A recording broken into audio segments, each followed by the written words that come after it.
Hello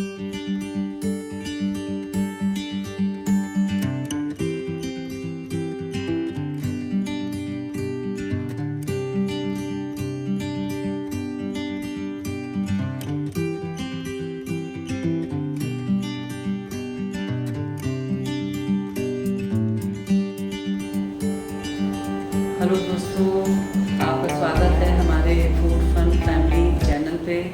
आज मैं एक नई टॉपिक लेके आई हूँ। बहुत ही इम्पॉर्टेंट आपको कुछ बातें बतानी हैं। जिन लोगों का डायलिसिस हो रहा है उनके लिए मैं कुछ बताना चाहती हूँ। जब उनकी डायलिसिस शुरू हुई होगी, पहली डायलिसिस तो थाइस से हो रही होगी, 2-3 दिनों के लिए होती है।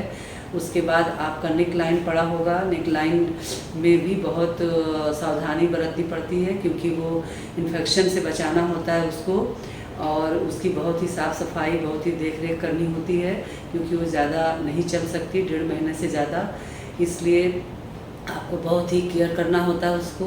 और उसके बाद आपका फेस्टुला बनता है, जो फाइनली वो 10-12 सालों के लिए डॉक्टर बोलते हैं।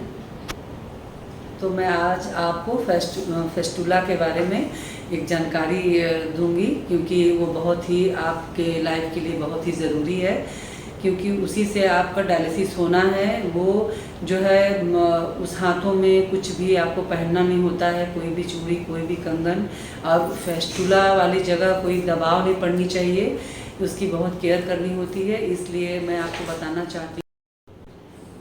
आइए मैं आपको दिखाती हूँ होता है कैसे। देखिए कहाँ बनता है, और बहुत ही बारीक नसें होती हैं, जो कि इसको मैच्योर होने में 1.5 महीना लग जाता है। और जब ये मैच्योर होता है तो देखिए इस तरह यहाँ पे नसें मोटी हो जाती हैं। यहीं से मेरा डायलिसिस हो रहा था, अभी भी दिख रहा होगा आपको कि ये बहुत ही मोटी हैं।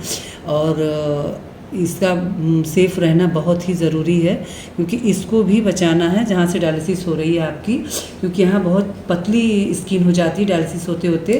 तो यहाँ भी कोई खरोच न लगे, किसी चीज़ से, पिन से वगैरह से कोई खरोच न लगे, इसको भी बचाना है इसके साथ साथ। इसलिए आप बहुत ही ध्यान से इसका हिफाजत करें।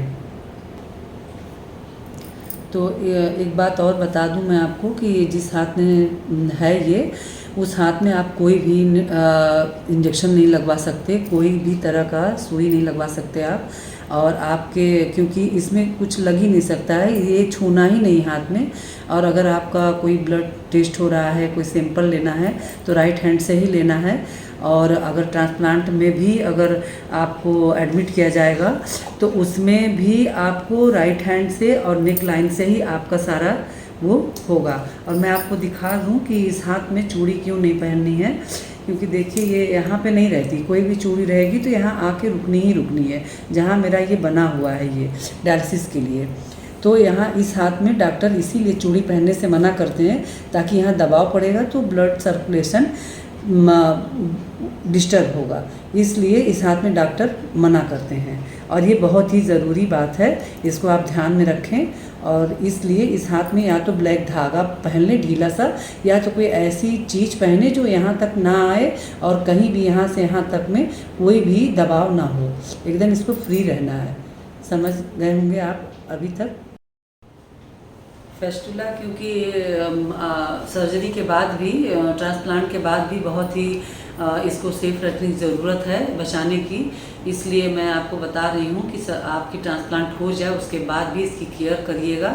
और कोशिश कीजिएगा कि आप अपने घर में बीपी मशीन रखें, और जो है बीपी मशीन रखें, शुगर वो टेस्ट करने वाला रखें। और ताकि इमरजेंसी में अगर आपके डॉक्टर, जिनका आपका मेडिसिन चल रहा है, तो उनसे, अगर हार्ट पेशेंट हैं तो क्योंकि जिनकी डायलिसिस होती है उनकी बीपी काफ़ी बढ़ती घटती रहती है, इसलिए उनको कोई इमरजेंसी की दवा, जो बीपी हाई हो जाती है तो बीपी के दवा से भी नॉर्मल जल्दी नहीं होता है, इसलिए कोई इमरजेंसी की टैबलेट डॉक्टर से लिखवा लीजिए, ताकि इमरजेंसी में आप ले सकें, आपका बीपी इतना नॉर्मल हो जाए कि आप डॉक्टर के पास जा सकें दिखाने के लिए। और ये चीज़ें बहुत ही ज़रूरी हैं और बहुत ही ध्यान रखने की ज़रूरत है। आगे मैं और भी अच्छी जानकारी आपको लाती रहूँगी, बताती रहूँगी। और आगे के लिए जो है तो दोस्तों बाय बाय।